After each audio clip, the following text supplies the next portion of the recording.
हमें भी एक दफा फिर। ठीक है, मैंने रिकॉर्डिंग ऑन कर दी है। देखिए, सबसे पहले हम लोगों ने गूगल ड्राइव पे लॉगिन करना है। लॉगिन करने के बाद हम यहाँ पे फोल्डर क्रिएट करेंगे। फोल्डर क्रिएट करने के ये कोने पे ऑप्शन दिया हुआ है लेफ्ट साइड पे, न्यू का प्लस के साथ सिंबल है। जैसे ही हमने इसको क्लिक किया तो आपके पास एक लिस्ट ओपन हो जाएगी। टॉप पे लिखा हुआ है न्यू फोल्डर, और इसकी शॉर्टकट की भी है Alt+C। तो दोनों वे से आप इसका फोल्डर न्यू क्रिएट कर सकते हो। यहाँ पे हम लोगों ने क्लिक किया, तो क्लिक करने से ही यहाँ पे लिखो, यहाँ पे आपके पास ना नेम आ रहा है अनटाइटल्ड फोल्डर, यानी हमने इसके अंदर फोल्डर का नाम रखना है। तो फोल्डर का नाम आप रख लो और क्लिक करना है आपने क्रिएट पे।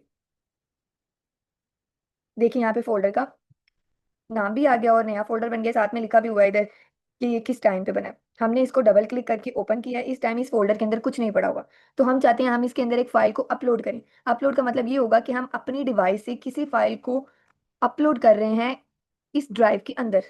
डिवाइस से फाइल को अपलोड करना है ड्राइव के अंदर।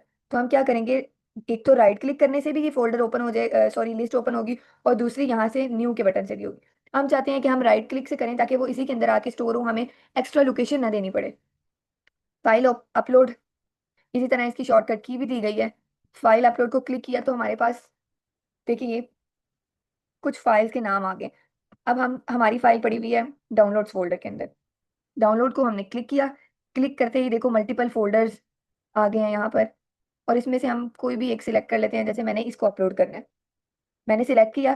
फाइल नेम पे देखो नीचे इस पूरी फाइल का पाथ आ गया।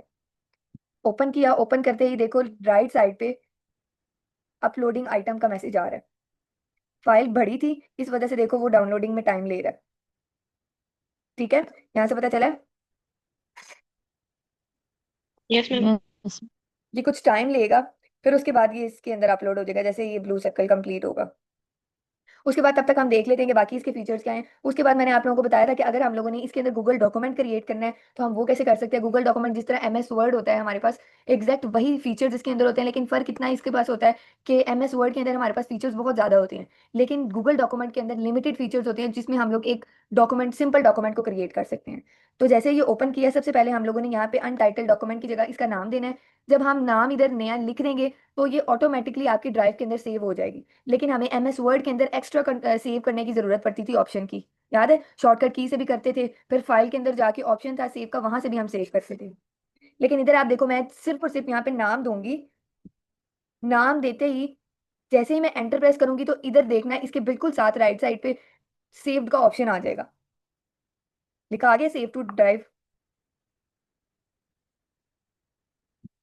इसका यस मैम। मतलब आपकी जो ये फाइल है, यानी डॉक्यूमेंट टाइप की जो फाइल है, ये सेव हो गया हमारी गूगल ड्राइव के अंदर। अब देखो मैं दोबारा यहाँ पे देख रही हूँ, मेरे पास ये डाउनलोडिंग सॉरी अपलोडिंग का प्रोसेस कंप्लीट हो गया था, और ये इधर आके फाइल सेव हो गई है।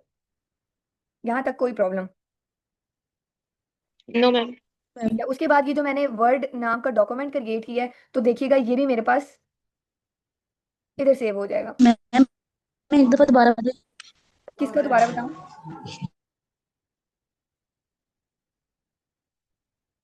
किसका आपने दोबारा पूछना है? मैम यहाँ से थोड़ा सा दोबारा बता दें जो अभी बताया आपने। मैंने ये बताया है कि MS वर्ड की तरह हम लोगों ने इसके अंदर गूगल डॉक्यूमेंट क्रिएट किया है। गूगल डॉक्यूमेंट के अंदर हमारे पास लिमिटेड फीचर्स होते हैं जिससे हम एक सिंपल डॉक्यूमेंट क्रिएट कर सकते हैं as compared to MS word, क्योंकि उसके अंदर काफ़ी ज़्यादा एडवांस फीचर्स होते हैं। अब उसमें ये था कि हमें उसको सेव करने के लिए एक अलग ऑप्शंस की जरूरत पड़ती थी। शॉर्टकट की से भी कर सकते थे, या फाइल में जाके वहां से भी हम सेव का ऑप्शन क्लिक कर सकते थे। लेकिन इसमें क्या है, सिंपली मैंने यहाँ पे कोने में लेफ्ट साइड पे अनटाइटल्ड डॉक्यूमेंट की जगह वर्ड लिखा है, यानी मैंने इस डॉक्यूमेंट का नाम वर्ड दिया है। तो जैसे ही मैंने वर्ड दिया, ये ऑटोमेटिकली आपकी ड्राइव के अंदर सेव हो गया। तो ड्राइव के अंदर मैंने जो फोल्डर बनाया था सेमेस्टर के नाम से, देखो ये वहीं पे सेव हुआ है डॉक्यूमेंट। ठीक है, यस मैम। इसके बाद देखते हैं कि वर्ड के अंदर हमारे पास और क्या फीचर्स हैं। ये देख रहे हो आप लोग, ये अनडू, रीडू, ये भी हमें पता है। अगर आपने प्रिंट करना है तो डॉक्यूमेंट ये भी प्रिंट कर सकते हो। उसके बाद यहाँ पे ग्रामर एंड स्पेलिंग चेकर भी है जो MS वर्ड के अंदर किया था। नेक्स्ट कॉपी कट पेस्ट, उसके बाद जूम इन जूम आउट, ये सारा इसके अंदर एग्जैक्ट वही काम है जो MS वर्ड पे था। यहाँ से आप स्टाइल चेंज कर सकते हो, यहाँ से साइज चेंज कर सकते हो। उसके बाद बोल्ड है, अटैलिक है, अंडरलाइन है, टेक्स्ट कलर है, हाईलाइट है। ये एक ऑप्शन है इंसर्ट लिंक का। ये मैंने कल भी बताया था। इंसर्ट लिंक का मतलब ये होता है कि स्पेसिफिकली हम एक वर्ड के ऊपर लिंक लगा रहे हैं किसी और वेबसाइट का। यानी मैं चाहती हूँ कि मैंने यहाँ पर वर्ड टाइप किया कंप्यूटर का, लेकिन इस कंप्यूटर को जब मैं क्लिक करूं तो वो जाके कंप्यूटर की एक वेबसाइट ओपन करे जिसपे सारी डिटेल दी हुई है कंप्यूटर की। तो मैं सबसे पहले यहाँ पे कंप्यूटर की डिटेल के लिए एक वेबसाइट सर्च करूंगी जिसपे कंप्यूटर की तमाम डिटेल लिखी गई है, जैसे यहाँ पर कंप्यूटर की सारी डिटेल है। ठीक है, अब मैंने इसका ये देखो ऊपर है एड्रेस बार, यहाँ से एक क्लिक किया है तो जितना इसका लिंक आ रहा था ना वो कॉपी कर लेना है। इसको बोला जाता है यूआरएल लिंक। ये एड्रेस होता है किसी भी वेबसाइट का। मैंने इसको क्लिक किया, क्लिक करते ही कंप्यूटर के नीचे बिल्कुल पेस्ट अ लिंक लिखा हुआ है, यहाँ पर मैंने इसको पेस्ट कर दिया। पेस्ट करने के बाद जैसे ही मैं अप्लाई का बटन क्लिक करूंगी तो देखिएगा मेरे पास यहाँ पे कंप्यूटर लिखा आ गया है। लेकिन देखो मैं इसके ऊपर जैसे ही इंसर्शन पॉइंट लेके आ रही हूँ तो इंसर्शन पॉइंट लाते ही मेरे पास उस वेबसाइट का लिंक देखो ओपन हो जाएगा। इस बात की समझ आई सबको? Yes ma'am. ठीक है, बाकी इसके तमाम फीचर्स एमएस वर्ड जैसे हैं तो वो आप लोगों को पता है अच्छे से, कैसे हम लोगों ने देखे थे। आगे आ जाता है, अगर हम इसी फोल्डर के अंदर इंसर्ट करवाना चाहते हैं एक्सेल शीट्स यानी गूगल शीट्स, तो गूगल शीट्स का भी ऑप्शन आ जाता है हमारे पास। गूगल शीट एमएस एक्सेल की तरह ही होती है, लेकिन वही बात कि उसके अंदर फीचर्स बहुत डिटेल में होते हैं, लेकिन इसके अंदर लिमिटेड होते हैं कि जिसपे आप सिंपली एक कैलकुलेशन कर सकते हो। और इसी को भी सेव करने का एग्जैक्ट वही मेथड है कि हम यहाँ से अनटाइटल स्प्रेडशीट की जगह क्लिक करके अपना यहाँ पे नाम दे देते हैं सेमेस्टर का, और मैं जैसे ही एंटर प्रेस करूंगी तो देखिएगा यहाँ पे सेव का ऑप्शन आ जाएगा। देखो, सेव टू ड्राइव, अब ये ड्राइव में सेव है। आप इसके अंदर जो भी एंट्री करते हो वो आपके पास सेव रहती है आपकी ड्राइव के अंदर। और दूसरी बात ये है कि हम इस फाइल को या ये स्प्रेडशीट को या ये गूगल डॉक्यूमेंट को हम एक लिंक के थ्रू शेयर कर सकते हैं अपने क्लास फेलोज को, या हम अगर बिजनेस लेवल पे काम कर रहे हैं तो बिजनेस पार्टनर्स को, जो हम लोग एक डॉक्यूमेंट क्रिएट करते हैं। अब मैंने यहाँ पे एक लिंक क्रिएट किया है, मैं चाहती हूँ कि मैं आपके साथ शेयर करूँ। ये ऊपर शेयर का ऑप्शन आ रहा है, इसको जैसे ही मैं क्लिक करूंगी तो देखिएगा यहाँ पे मेरे से वो पूछेगा कि आपने इसकी एक्सेस किसको देनी है। मैं चाह रही हूँ कि मैं इसकी एक्सेस दूं लेकिन एक लिंक के थ्रू दूं। मैंने लिंक को प्रेस किया है तो देखिएगा यहाँ पे कॉपी लिंक का ऑप्शन भी आ गया। अब दूसरी बात कि मैं यहाँ से चाहती हूँ कि मैं इस फाइल को किसी के साथ अगर शेयर करूँ तो वो सिर्फ इस फाइल को देख सके, उसके अंदर चेंजेस ना कर सके, तो हम यहाँ से व्यूअर वाले को सिलेक्ट करेंगे। अगर आप चाहते हो कि उस फाइल के अंदर वो चेंजेस भी करे तो आप यहाँ से एडिटर वाले को सिलेक्ट करोगे। जैसे ही ये एक्सेप्ट हो गया तो आपने यहाँ से कॉपी लिंक को क्लिक करना है। कॉपी लिंक को क्लिक करने के बाद आप अपने व्हाट्सएप के थ्रू भी इसको शेयर कर सकते हो, जैसे मैं यहाँ व्हाट्सएप के थ्रू शेयर कर रही हूँ। यहाँ पे मैंने पेस्ट किया है और अपने पास ओपन करके देखो क्या ये ओपन हो रहा है, और इसके अंदर कोई वर्ड टाइप करके देखो, जल्दी से ओपन करके और इसके अंदर टाइप करके देखो, फिर आगे बताती हूँ। और देखिएगा मेरी इस शीट के अंदर भी जो जो इसको ओपन कर रहा है ऊपर उतने ही आइकन्स ऊपर शो होते जा रहे हैं, और मुझे पता चल रहा है कि इस टाइम मेरी इस शीट के अंदर किसने क्या चेंज किया। ये इसका एक बेनिफिट है, लेकिन एमएस वर्ड के अंदर ये इसका बेनिफिट नहीं था। ठीक है, मैम ये चेंज कैसे होता है? नहीं हो रहा क्लिक करने से। हो रहा है ये देखो, ये कर तो रहे हैं। ये देखो यस मैम। मल्टीपल पर्सन्स ने इसको ओपन किया है, मुझे पता है कि इस टाइम पे कौन क्या चेंज कर रहा है। देखो नाम भी है, और दूसरी बात की जो चेंज कर रहा है उसके साथ वही कलर की जो बार है वो भी रोटेट कर रही है, यानी इंसर्शन पॉइंट। ठीक है, यहाँ तक क्लियर है सबको? अगर आप एमएस एक्सेल पे भी करते हो तो एग्जैक्ट वो भी हमें पता चल जाता है कि किसने क्या चेंज किया। अगर आप मैसेज करना चाहते हो, यानी आप चाहती हो कि आप इस पेज के अकॉर्डिंग आपको लग रहा है जो मैंने डाटा एंटर किया हुआ है वो गलत है, तो जिसने एंटर किया डाटा हम उसको बता सके कि आपका ये डाटा ठीक नहीं है, यानी हम कमेंट पास करते हैं, तो हम क्या करेंगे, ये देखो ऊपर मैसेज का ऑप्शन है, शो ऑल कमेंट्स। जरा इसको मैसेज करके देखो, यहाँ पे मैसेज शो होंगे। कोई भी एक मैसेज करो जल्दी जल्दी इधर शीट में।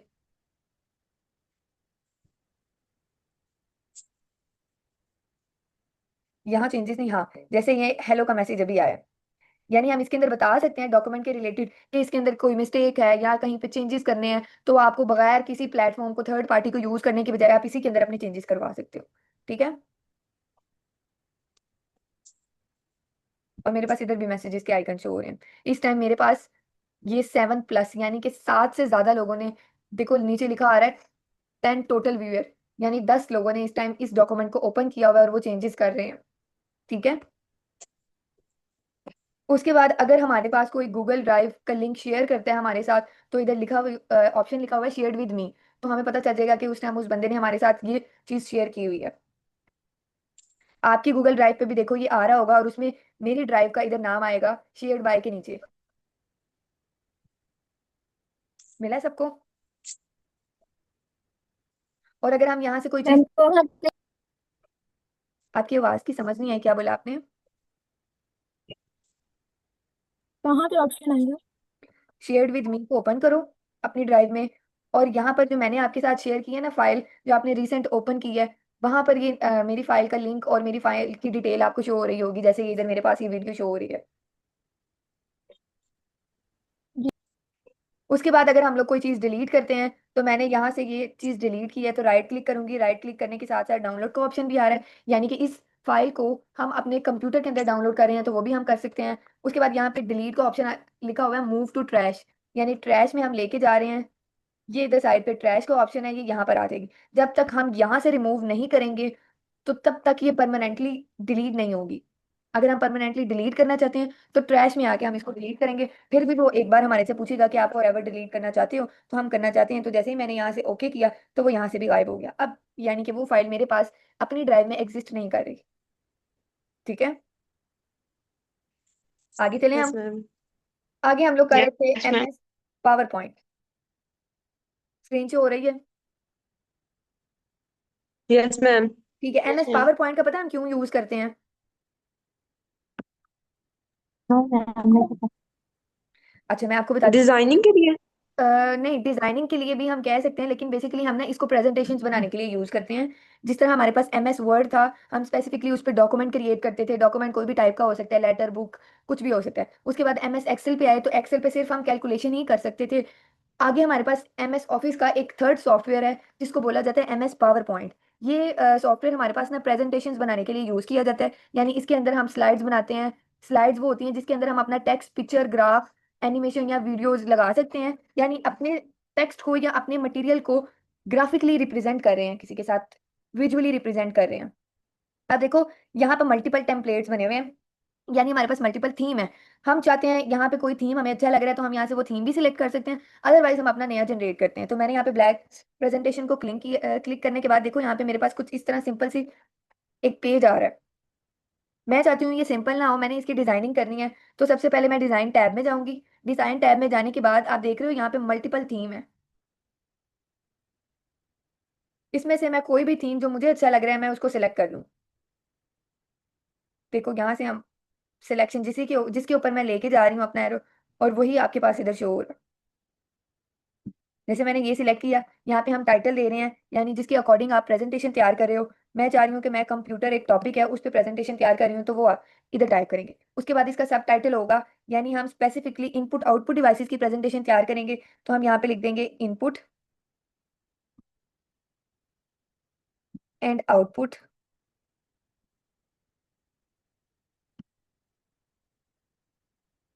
ठीक है, इनपुट आउटपुट डिवाइसेस आ गया। अभी तो ये मेरे पास फर्स्ट पेज था, लेकिन साइड पे आप देख रहे हो यहाँ पे 1 लिखा हुआ है, नजर आया ये 1 स्लाइड के बिल्कुल नीचे?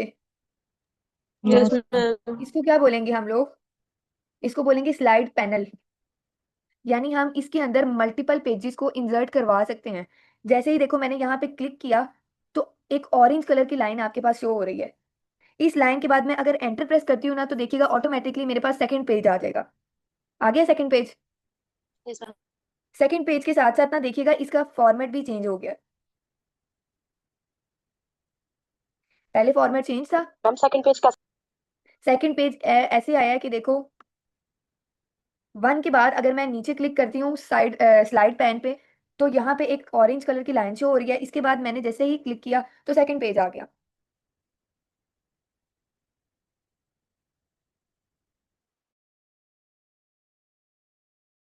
यहाँ तक समझ आइए? Yes ma'am. ठीक है, उसके बाद हम लोग चाहते हैं कि हम अपनी स्लाइड को अगर और आप इंसर्ट करवाना चाहते हो नई स्लाइड को, तो आप इंसर्ट के टैब से भी न्यू स्लाइड इंसर्ट करवा सकते हो। और उसके साथ देखो मैंने जैसे उसको क्लिक किया तो इसके भी मल्टीपल फॉर्मेट्स आ गए हैं, देख रहे हो? टाइटल स्लाइड अलग चीज है, आपके पास टाइटल एंड कंटेंट अलग आ रहा है। उसके बाद सेशन हेडर है, टू कंटेंट है, कंपैरिजन है, टाइटल ओनली है, ब्लैंक है। यानी अगर हम जिस टाइप का मटेरियल ऐड करना चाह रहे हैं ना, तो हम उस स्टाइल का फॉर्मेट इसमें सिलेक्ट कर सकते हैं। अब मैं चाहती हूँ कि मैंने यहाँ पे इनपुट और आउटपुट डिवाइसेस का डिफरेंस इसमें पेस्ट करना है, यानी डिफरेंस जनरेट करना है। तो मैं क्या करूंगी, यहाँ से किसको सिलेक्ट करूंगी, टू कंटेंट को या कंपैरिजन को? कंपेयर। कंपैरिजन को, क्योंकि मेरे पास दो अलग अलग टॉपिक है, इनपुट और आउटपुट। तो मैं यहाँ पे क्या कर रही हूँ, यहाँ पे लिख रही हूँ इनपुट, और इसके बिल्कुल आगे क्या लिख रही हूँ, आउटपुट लिख रही हूँ। उसके बाद इसका जो भी डिफरेंस होगा उस डिफरेंस को हम साथ साथ इधर एंटर करते जाएंगे। जैसे ही एंटर किया, ये नीचे नीचे वाली लाइन में चलता गया। ठीक है। और इसके बाद देखिएगा यहाँ पे ना कुछ पिक्चर्स बनी हुई है, जैसे ये इंसर्ट टेबल है। आप इसी के अंदर अगर आप टेबल इंसर्ट करना चाहते हो तो आप वो भी कर सकते हो। आप ग्राफ इंसर्ट करना चाहते हो वो कर लो। उसके बाद कुछ ग्राफिक्स यानी पिक्चर्स ऐड करना चाहते हो वो भी कर सकते हो। ये पिक्चर्स के लिए है, ये शेप्स के लिए था, ये ऑनलाइन पिक्चर्स के लिए है। अगर आप वीडियो इसमें इंसर्ट करना चाहते हो तो आप ये भी इंसर्ट कर सकते हो। जैसे देखो मैंने यहाँ पे टेबल का ऑप्शन सिलेक्ट किया है, तो मेरे से पूछ रहा है यहाँ पर कि कितने रोज और कॉलम्स हो। मैंने ये सिलेक्ट किया तो देखो इसके अंदर फर्दर रोज एंड कॉलम्स आ गए हैं। इन नीचे की तरफ ड्रैग किया तो इसका फॉर्मेट अलग आ गया। कुछ समझ आया? Yes ma'am. और जैसे ही मैंने टेबल को सिलेक्ट किया तो आपको पता है जैसे एमएस वर्ड के अंदर भी था, लास्ट पे 2 टैब ओपन हो जाते थे, एक लेआउट के लिए एक डिजाइनिंग के लिए। तो एज इट इज देखो वैसे के वैसे ही ओपन हो गए। हम यहाँ से इसका कलर भी चेंज कर सकते हैं। मोस्टली फीचर एमएस वर्ड वाले हैं इसमें। समझ आई? मैं यहाँ से कुछ कंटेंट कॉपी करके उधर पेस्ट करती हूँ, तो आप लोग देखिएगा उसके अंदर हम एनिमेशंस भी लगा सकते हैं। मैंने यहाँ पे ये पेस्ट किया है और अब मैं चाहती हूँ कि मेरी पहली वाली स्लाइड के बाद में अगर दूसरी वाली स्लाइड पे जाऊं तो दरमियान में कुछ हमारे पास ना एनिमेशन और ट्रांजैक्शन हो।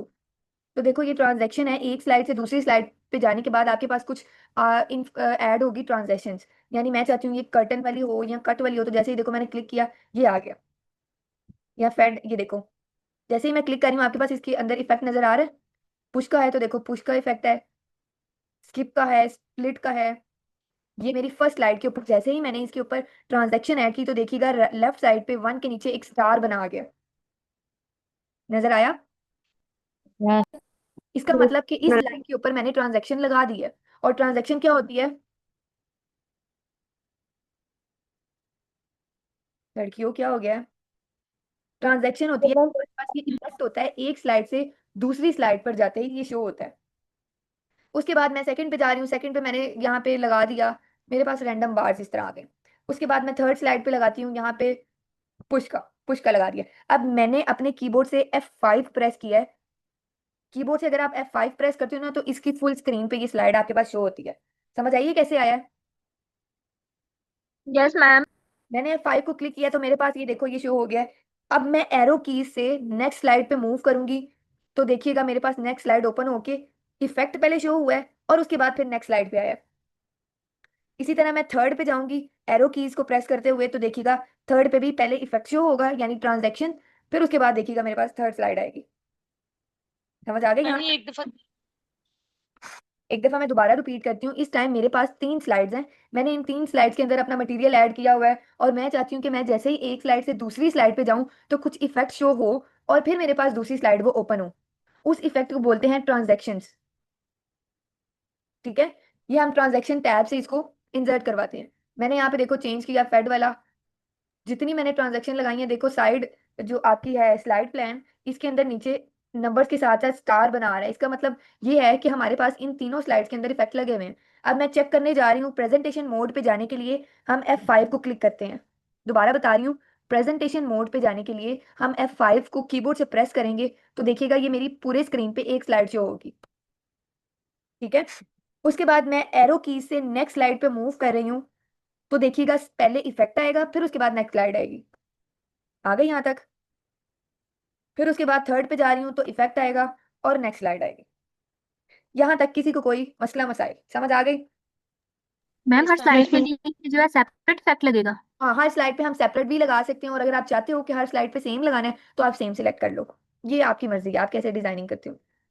Okay ma'am. ठीक है। अब मेरे पास ये प्रेजेंटेशन मोड ओपन है। मैं चाहती हूँ नहीं मुझे वापस अपने पीछे वर्किंग स्टेट में जाना है तो मैं ESC स्केप का बटन है आपके कीबोर्ड पे लेफ्ट साइड पे टॉप पे होता है, आप उसको क्लिक करोगे तो दोबारा आपके पास वर्किंग स्टेट में आ जाएगा। ठीक है।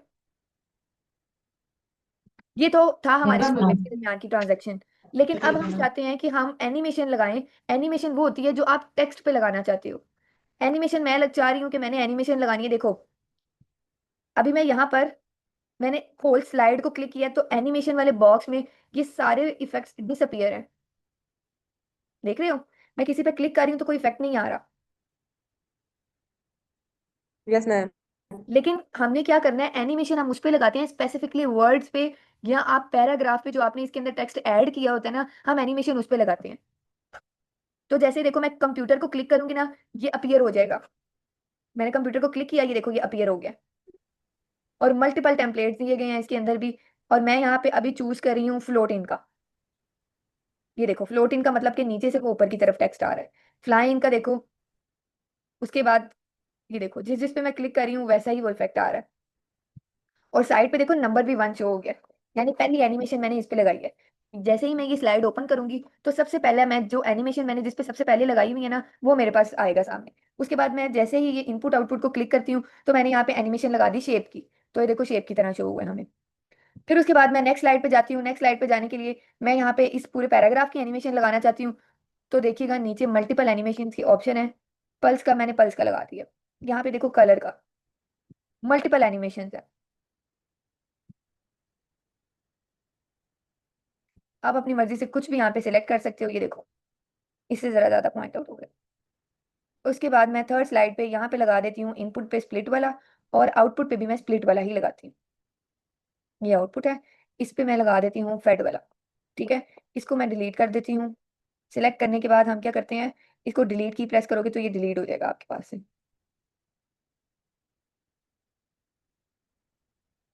ये देखो यहाँ तक समझ आएगी। मैंने अभी सिर्फ एनिमेशन लगाई है टेक्स्ट के ऊपर। अब मैं दोबारा प्रेजेंटेशन मोड पे जाने लगी हूँ, तो F5 को प्रेस किया। देखो अभी तक ब्लैंक है। मैंने जैसे ही एरो की को प्रेस किया नेक्स्ट मूव करवाने के लिए, तो सबसे पहले हमने एनिमेशन कहाँ पर लगाई थी, कंप्यूटर। कंप्यूटर पे। तो मैंने जैसे ही एरो की को प्रेस किया तो देखो सबसे पहले कंप्यूटर आया। उसके बाद किस पे लगाई थी, इनपुट आउटपुट मैम ये डिवाइस। दोबारा बता दें। मैंने ये बताया कि हम जब ये एनिमेशन लगा लेते हैं ना, तो हम जब प्रेजेंटेशन देने लगते हैं तो हम प्रेजेंटेशन मोड पे जाते हैं। प्रेजेंटेशन मोड पे जाने के लिए हम F5 को क्लिक करेंगे, यानी बटन प्रेस करेंगे इसका कीबोर्ड से, और उसके बाद हम एरो की से मूव करवाते जाएंगे। पहली बात तो हम इसमें टाइमिंग भी लगा सकते हैं। अगर हम टाइमिंग लगाते हैं ना तो हमें किसी की को प्रेस करने की जरूरत नहीं पड़ती। इस टाइम मैंने इस पे कोई टाइमर नहीं ऐड किया हुआ। मैं चाह रही हूँ कि मैंने नेक्स्ट अगर मूव करवाना है तो वो मैं क्लिक करके ही आगे मूव करवाऊँ। तो सबसे पहले अगर मैं क्लिक करती हूँ तो मेरे पास जहाँ पे मैंने पहली एनिमेशन लगाई थी कंप्यूटर वर्ड के ऊपर, वो आ जाएगा। कंप्यूटर आ गया। सेकंड एनिमेशन मैंने लगाई थी इनपुट आउटपुट डिवाइसेस पे, देखिएगा इनपुट आउटपुट डिवाइसेस आ जाएगा। ठीक है, आगे मेरे पास नेक्स्ट स्लाइड थी, तो देखिएगा नेक्स्ट स्लाइड पे मूव किया इसने। नेक्स्ट स्लाइड पे मेरे पास क्या लिखा हुआ था, एक पैराग्राफ ऐसे ही था। Yes ma'am. तो ये देखिएगा पैराग्राफ आ गया है। जो इफेक्ट मैंने लगाया था उसी इफेक्ट पे आया। और नेक्स्ट स्लाइड पे इनपुट आउटपुट लिखा हुआ था, तो देखिएगा पहले इनपुट आया, दोबारा क्लिक किया तो आउटपुट आ गया। यहां तक किसी को कोई समझ ना आई हो? क्लियर है यहां तक? Yes ma'am, yes clear. Ma'am. ठीक है, उसके बाद ना यहाँ पे मैं आप लोगों को बता देती हूँ कि ये टैब किस लिए यूज किए जाते हैं। सबसे पहले होम टैब आता है। होम टैब के अंदर देखो पहला क्लिपबोर्ड का ऑप्शन है। ये सारे वही ऑप्शंस हैं जो MS वर्ड के ऊपर थे। कॉपी कट पेस्ट, आपने ये बेसिकली 3 ही यूज करने हैं। उसके बाद अगर आप न्यू स्लाइड ओपन करना चाहते हो तो एक इसकी शॉर्टकट की है कंट्रोल M। कंट्रोल M के साथ हम न्यू स्लाइड ले सकते हैं। देखो मैंने इस पे क्लिक किया तो पहले ये बॉक्स ओपन हुआ है। बॉक्स ओपन होगा तो मैं क्लिक करूंगी, देखिएगा फोर्थ पे जिस स्लाइड का फॉर्मेट मैंने सिलेक्ट किया है उसी की तरह की नीचे इंसर्ट हो गई है। अगर मैं चाहती हूँ कि मैंने इसका लेआउट चेंज करना है तो देखिएगा इसका लेआउट चेंज हो गया। रीसेट करना है, यानी कि मैं चाहती हूँ यहाँ पे कुछ भी ना हो, रीसेट किया तो देखो यहाँ पे ब्लैंक आता जाएगा। अगर इसके अंदर आपने टेक्स्ट ऐड किया हुआ है ना तो फिर ये रीसेट वाला ऑप्शन काम करेगा। मैंने अभी इसके अंदर कोई टेक्स्ट ऐड नहीं किया हुआ, तो इसलिए ये ब्लैंक ही आ रहा है। उसके बाद हम चाहते हैं कि हमने इसके अंदर सेक्शन डिवाइड करने हैं, तो आप देखो स्लाइड के अंदर हम सेक्शंस बना रहे हैं। मैं ना आप लोगों को बाद में बताऊंगी ये सेक्शन हम क्यों बनाते हैं। उसके बाद आगे देखिएगा इसके अंदर बाकी अगर हम इस स्लाइड के अंदर टेक्स्ट ऐड करते हैं तो फॉन्ट वाला जो आपका सेक्शन है तब इनेबल होगा। यानी हम लोग उसके अंदर जो फॉन्ट देते हैं उसका स्टाइल चेंज करते हैं, उसका साइज चेंज करते हैं। ये ग्रेजुअली इंक्रीज करना होता है, साइज को इंक्रीज और डिक्रीज। उसके बाद जो इफेक्ट लगाया होता है ये रिमूव करते हैं। ये देखिए ना ऑप्शंस, ये कहाँ थे? पासवर्ड में। वर्ड पे थे ये सारे। उसके बाद ये भी आपको पता है, बुलेट्स ऐड करवाना, अलाइनमेंट करना। यस। उसके बाद आप यहाँ से मोस्टली यूज करोगे ये ड्राइंग वाला। आप इसके अंदर मल्टीपल शेप्स ऐड कर सकते हो। जो MS वर्ड पे इंसर्ट के टैब में थी वो आपके पास होम के टैब के अंदर आ रही हैं। ये शेप्स को फिल कर सकते हो। उसके बाद आप इंसर्ट के टैब पे आते हो तो हम यहाँ से देखो दोबारा ये न्यू स्लाइड का ऑप्शन आ रहा है। यानी आप, अच्छा जी, हम थे अब इंसर्ट के टैब में। इंसर्ट के टैब से आप लोगों को पता है कि हम टेबल इंसर्ट करवा सकते हैं, पिक्चर इंसर्ट करवा सकते हैं, और शेप्स और चार्ट्स, जिस तरह MS वर्ड में करते थे। देखो मैं यहाँ पे जो रोज एंड कॉलम को सिलेक्ट करती जा रही हूँ, नीचे टेबल इंसर्ट होता जा रहा है। लेकिन इसका हमें सबसे पहले ना फॉर्मेट खुद सिलेक्ट करना पड़ेगा, यानी डिजाइनिंग का काम आपका है। मैं आप लोगों को बता रही हूँ कि हम लोगों ने ये चीजें कहाँ से इंसर्ट करवानी है, डिजाइनिंग आपने करी। जैसे मैंने यहाँ पे सब कुछ खत्म करके ये रोज एंड कॉलम्स को इंसर्ट किया। अभी देखो टॉप पे आ रहा है तो काफी बुरा लग रहा है। इसको आप यहाँ से, ये ब्लैक कलर के एरोज आ रहे हैं, इससे आप मूव करवा सकते हो आगे पीछे। सेंटर करेंगे, सेंटर करने के बाद आप चाहते हो कि इसको थोड़ा साइज में बड़ा करना है, तो अप एंड डाउन करके इसको जरा आप खुद खुद फॉर्मेटिंग कर सकते हो इसकी। ठीक है, अब ये कुछ ठीक लग रहा है। आप चाहते हो कि नीचे ये जो लिखा हुआ है इसका भी आपने फॉर्मेट चेंज करना है, यानी इसका स्टाइल चेंज करना है। ये जो ब्लैक सॉरी पर्पल कलर की जो लाइन आ रही है, आप ये भी चेंज कर सकते हो। कैसे चेंज करोगे? ये आपके पास कुछ थीम है, आप इन थीम से कर सकते हो। उसके बाद जो आपने सिलेक्ट किया हुआ टेम्पलेट, उसके कलर्स भी आप चेंज कर सकते हो। ये देखो मल्टीपल कलर्स हैं इसके अंदर। जो टेम्पलेट सिलेक्ट किया हुआ है उसके कलर्स भी चेंज कर सकते हो। अगर आप चाहते हो कि अपनी मर्जी से आपने कोई कलर जनरेट करना है, तो कस्टमाइज कलर से देखो आप ये भी चेंज कर सकते हो। इस टाइम जो डार्क पर्पल था उसको मैंने थोड़ा सा चेंज किया, तो देखो ये इस तरह का पर्पल आ गया। ठीक है, यहाँ से पता चला मैंने कैसे किया है। Yes ma'am. ठीक है, उसके बाद टेक्स्ट बॉक्स को हम लोगों ने कहाँ से करना है? ये टेक्स्ट बॉक्स का भी आपको पता है। इस बॉक्स में करना चाहते हो तो स्पेसिफिक इस सेल के अंदर आप क्लिक करोगे तो ये टेक्स्ट बॉक्स आपके पास आ जाएगा। आप इसके अंदर भी लिख सकते हो, इसके थ्रू भी, और वैसे भी आप इसके अंदर क्लिक करोगे तो आप उस क्लिक के थ्रू भी इस सेल के अंदर लिख सकते हो। बेसिकली टेक्स्ट बॉक्स यूज किया जाता है किसी पिक्चर के अंदर लिखने के लिए। नेक्स्ट आपके पास आ जाएगा डिजाइन का टैब। डिजाइन के टैब के अंदर हम यहाँ पे वही बात मैंने आपको जो बताई कि थीम सिलेक्ट कर सकते हो। जो थीम आप सिलेक्ट करते हो उसका कलर चेंज करना है तो आप वो कलर भी चेंज कर सकते हो।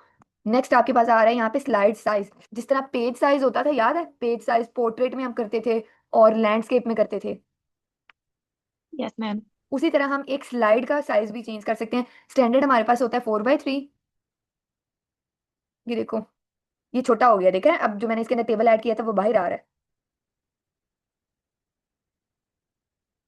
समझ आई इसकी?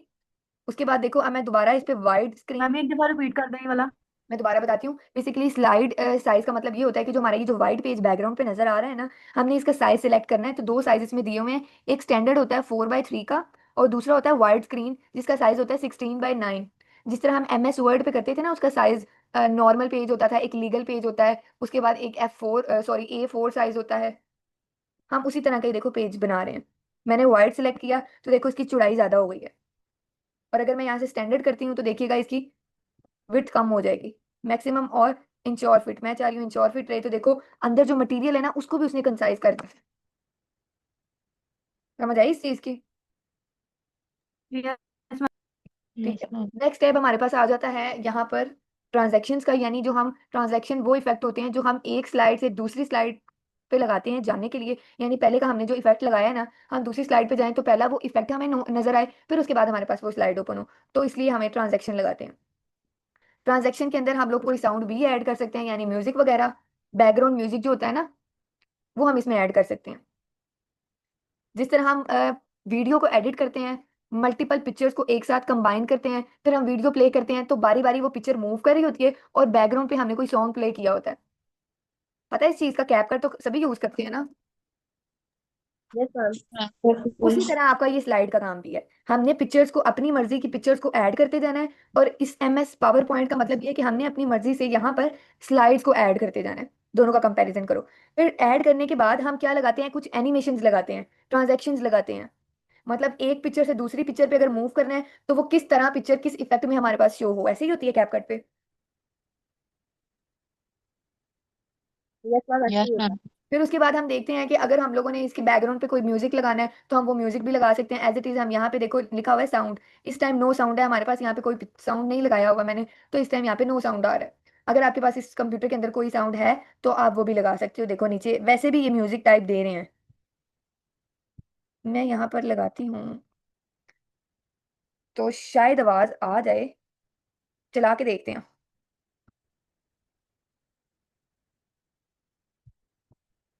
नहीं, इधर शायद आवाज नहीं शो हो। सॉरी, नहीं लगा। कहाँ लगाया था हमने? यहाँ लगाया था। लास्ट वाली स्लाइड में दोबारा चेक करते हैं। देखिएगा लास्ट वाली स्लाइड पे हमने लगाया था, तो हो सकता है वहां पे आपको कोई छोटा सा म्यूजिक शो हो। आई आवाज? No no ma'am. आवाज नहीं आई? वाकई नहीं आई? अब आएगी, अब देखना। कुछ आवाज आई यस कि नहीं? मैम आई है। अभी यस मैम आई है। मतलब इस ऐसी आवाज आई है जिस तरह बम धमाके की नहीं होती, हमने वो वाली सिलेक्ट की थी। अब देखो हम यहाँ से अगर क्लिक की सिलेक्ट करते हैं, यानी आप स्पेसिफिकली जिस स्लाइड पे हो ना, तो आपने उस स्लाइड के लिए ही साउंड सिलेक्ट करना है। मैंने यहाँ पे फोर्थ स्लाइड पे किया था, मैं चाहती हूँ कि फर्स्ट स्लाइड पे हो। तो फर्स्ट स्लाइड पे मैंने यहाँ पर कोई जो आवाज तेज वाली है ना, वो जो आपको सुनाई दे, वो मैंने भी सिलेक्ट किया। तो देखिएगा प्रेजेंटेशन मोड पे जाऊंगी। इसकी नहीं आई। कैसे नहीं आई? आई आवाज? No ma'am. No ma'am. चलो रिकॉर्डिंग में आपके साथ शेयर करूंगी, शायद रिकॉर्डिंग में आवाज आ गई हो, तो उसमें आपको पता चल जाएगा कि स्पेसिफिकली जिस स्लाइड में हम लोग मूव कर रहे होते हैं उसी के लिए हम इसकी साउंड लगाते हैं। उसके बाद नीचे आ रहा है ड्यूरेशन। मैं अभी क्लिक कर रही हूँ तो मेरी ये नेक्स्ट स्लाइड मूव कर रही है। अगर आप चाहते हो कि आप क्लिक नहीं करो, ऑटोमेटिकली 2 सेकंड बाद या 3 सेकंड बाद वो स्लाइड खुद ब खुद आपको शो हो, तो आप यहाँ से उसकी ड्यूरेशन चेंज कर सकते हो। ठीक मैम है? अगर कोई एक्सटर्नल साउंड ऐड करनी हो तो वो हो आप वो भी जाएगी कर कि नहीं? सकते हो। ये देखो नीचे लिखा हुआ है अदर साउंड। यहाँ से आपके सिस्टम जी के अंदर ठीक जो है। आपने सेव की हुई हैं, आप वो भी यहाँ से ऐड कर सकते हो। ठीक है ओके। ठीक है? उसके बाद देखो मेरे यहाँ पे एक इनेबल हुआ हुआ है ऑप्शन ऑन माउस क्लिक, नजर आ रहा है? Yes ma'am. क्या? और मैंने जैसे देखो उसके ऊपर क्लिक किया तो नीचे एक बॉक्स ओपन हुआ है, उस पर लिखा हुआ है wait until a mouse click to move to next slide. यानी मैं माउस का क्लिक करूंगी तो वो नेक्स्ट स्लाइड पे जाए। ड्यूरेशन नहीं लगाई हुई यहाँ पर। ठीक है?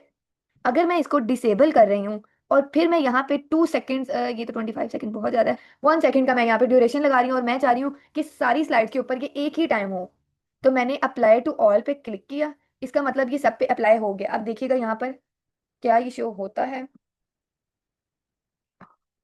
एक सेकेंड, किस स्लाइड पे है?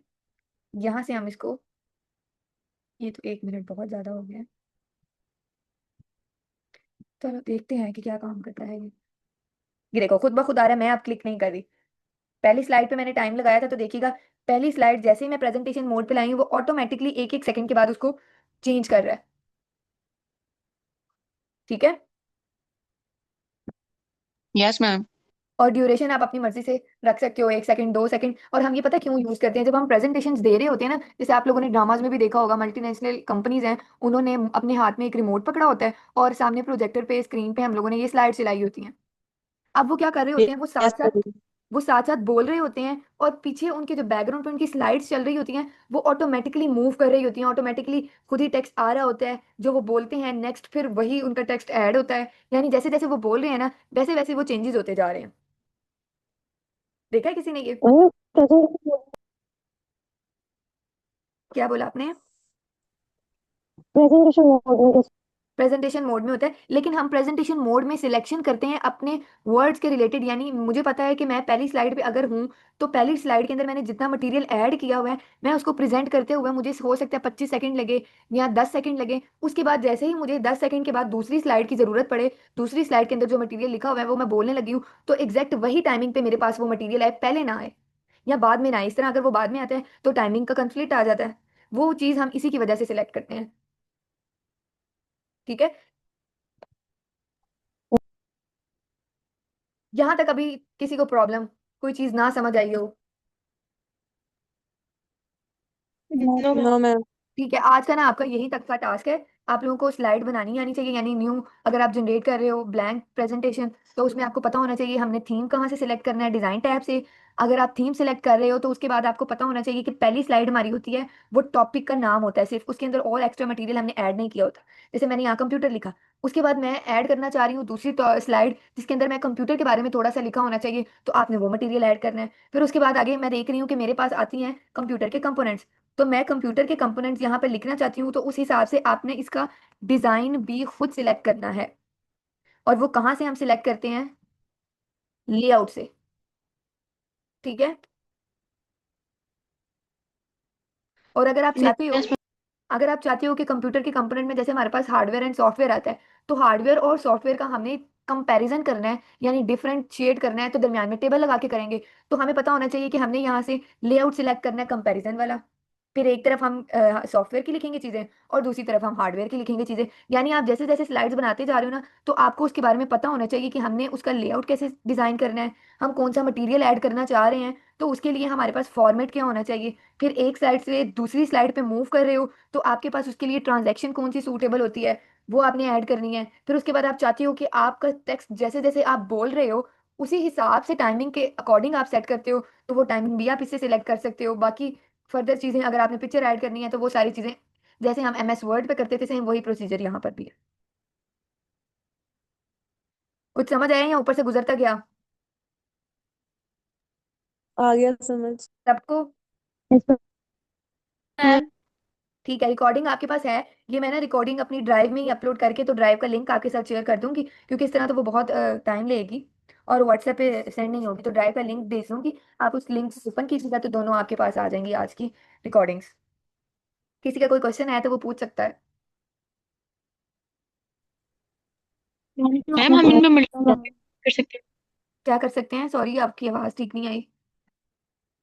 हैं। मैम हम इनमें मल्टीपल स्लाइड्स यूज कर सकते हैं ना। मल्टीपल कर सकता हूँ। और नीचे देखो, इस टाइम मेरे पास 5 स्लाइड हैं, तो वो नंबर भी बताया हुआ है कि 5 स्लाइड हैं, जिस पे मैं तीसरी वाली स्लाइड पे अभी तक हूँ। और मंडे के लिए मैंने कोई टास्क दिया हुआ है आप लोगों को?